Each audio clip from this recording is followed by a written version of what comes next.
Vincent Larcher n'a pas livré tous ses secrets, mais grâce à Laurence de Finance, conservateur général honoraire du patrimoine, sa vie, son œuvre se dévoile un peu plus. Vincent Larcher est un peintre verrier du 19e siècle qui s'installe à Troyes à partir de 1843 et qui, en 1859, investit l'atelier qui sera aussi sa maison, 12 place Saint-Pierre sur le flanc sud de la cathédrale. C'est une maison en forme de L, si vous voulez, dont une partie sera consacrée à l'atelier, l'autre partie étant la maison familiale où il habite avec sa femme et ses enfants. Il aura deux fils qui vont travailler avec lui à l'atelier. Un meurt très vite et le second lui succédera, mais ne reprendra pas l'atelier, tellement cet atelier a bien marché, il arrivera à vivre de ses rentes. Son rythme de vie est celui de trouver des commandes déjà, parce qu'il vit de son métier.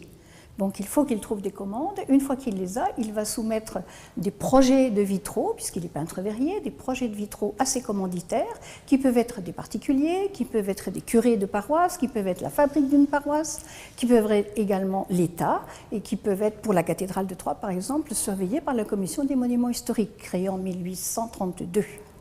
Lui opère à la cathédrale de 1843 à 1872. Ça fait bien une quinzaine d'années que je travaille sur les vitrails du 19e siècle, pas spécialement sur Vincent Larcher, mais Vincent Larcher est connu comme le restaurateur des vitraux du 19e siècle dans la ville de Troyes, dans le département de l'Aube et dans 4 ou 5 communes de départements limitrophes.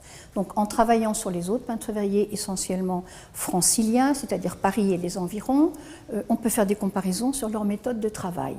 Vous n'êtes pas sans savoir que le vitrail est une redécouverte des années 1830. Donc quand Vincent Larcher s'installe comme peintre verrier, c'est le renouveau du vitrail. Il y a beaucoup de commandes, beaucoup de désir de mettre des vitraux dans des églises qui n'en ont plus. Soit ils étaient détruits, soit les églises elles-mêmes avaient été endommagées à la Révolution.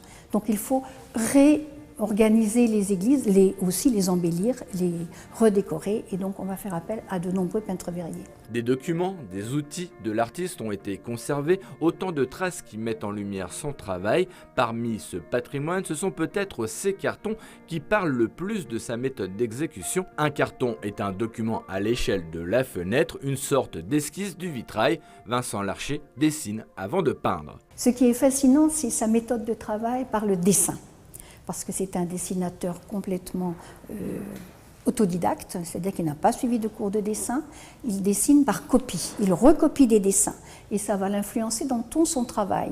Il est avant tout restaurateur et il a à cœur de restaurer les verrières de façon à ce que ça ne se voit pas.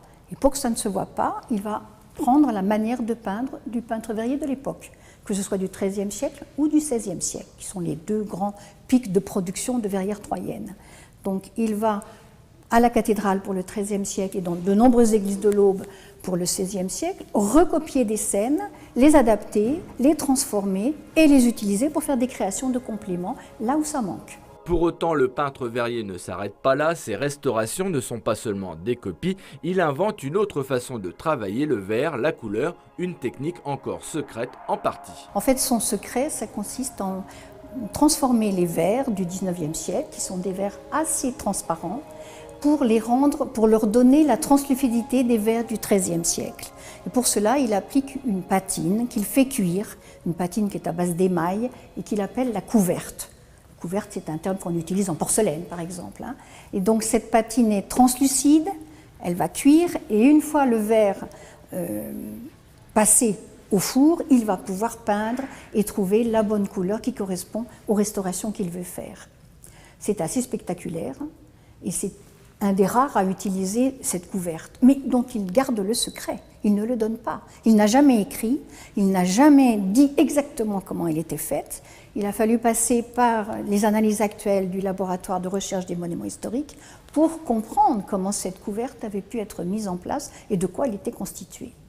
Un des secrets que nous a dévoilé ces analyses, c'est l'emploi du bleu de Prusse. Il emploie du bleu de Prusse sur un verre bleu. Donc ça intensifie le bleu, ça lui donne une profondeur que n'aurait pas un verre bleu du 19e siècle. L'exposition Vincent Larcher, regard sur le vitrail au 19e siècle est à voir jusqu'au 31 décembre à l'Hôtel-Dieu-le-Comte de Troyes, une plongée dans les secrets de ce peintre verrier.